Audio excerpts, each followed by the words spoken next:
Okay, what is the greatest Patek Philippe ever made? All right, welcome back, watch fans. Gonna give you a little bit of a hint. Of course, we got the Elipse cuffling there to give you a hint, and we have the Elipse 3545 from the early 1970s. I believe this was actually made in 1972.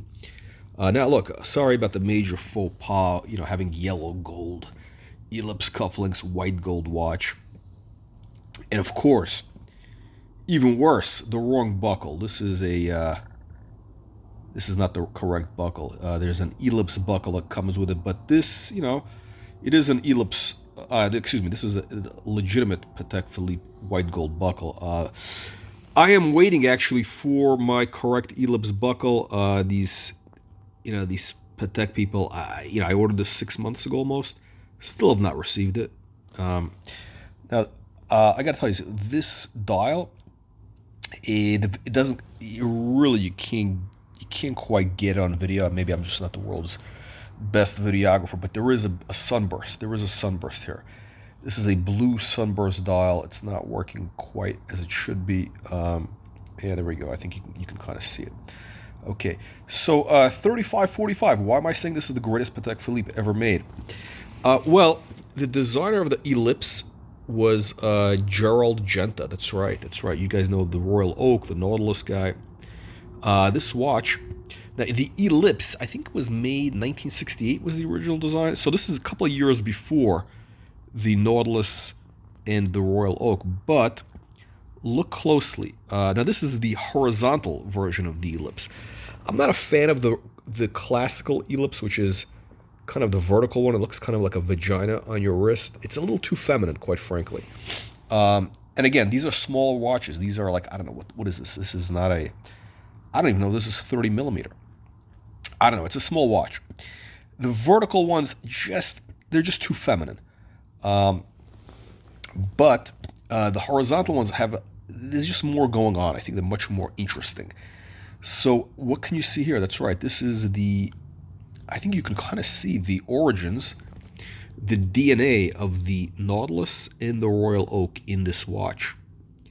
Think about it. Think about the shape. Think about, you kind of have, you can kind of see where this guy got the Nautilus and the Royal Oak idea coming from this. I mean, I know it kind of looks oval, but it's not quite oval. So it's interesting. What's going on with these watches? They've actually been coming up in price quite a bit. I bought this about 5 years ago when I first was getting back into watches after many years of not wearing a watch at all.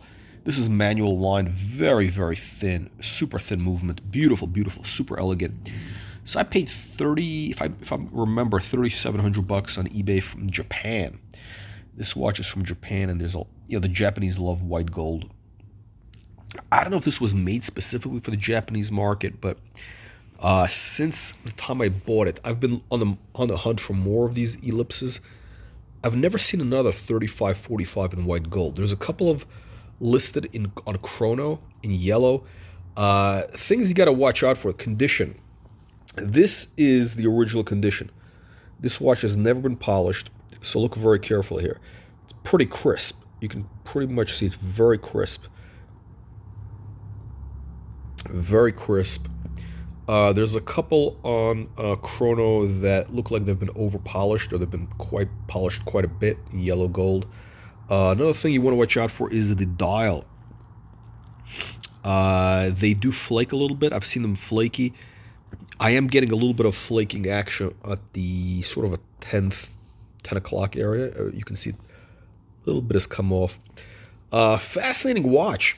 So one of the biggest fans of the Elipse was, none other than Saddam Hussein. That's right, Saddam Hussein was a fiend for the Elipse. I mean, this guy ordered, I don't know how many countless variations of this watch to give out as gifts.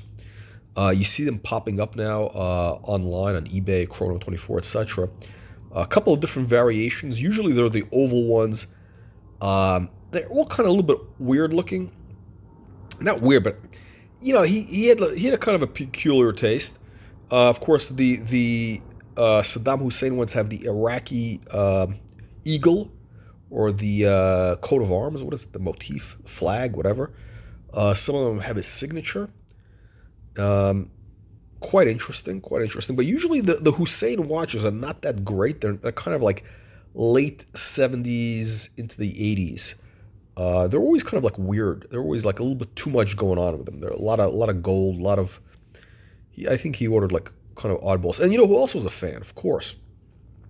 Speaking of dictators, the great Donald Trump. That's right, Donald Trump has, or at least he had. We know he had a yellow gold ellipse on the yellow gold bracelet, the mesh bracelet, the vertical ellipse, which is kind of weird. I mean, because the guy's like a big guy. He's kind of a beefy guy. He's got big hands. I think that pretty actually is. And there's a picture of him wearing the watch, and it's like much too tight. I think he probably got the watch in the 70s or the 80s, and you know he may have gained some weight. That's my guess. As the guy gained some weight and he never adjusted the size. But yeah, you can see that watch on him is much too small. And but yeah, Donald Trump, Saddam Hussein, and of course yours truly. You know, look, men of wealth and taste, men of the world, have the ellipse in common.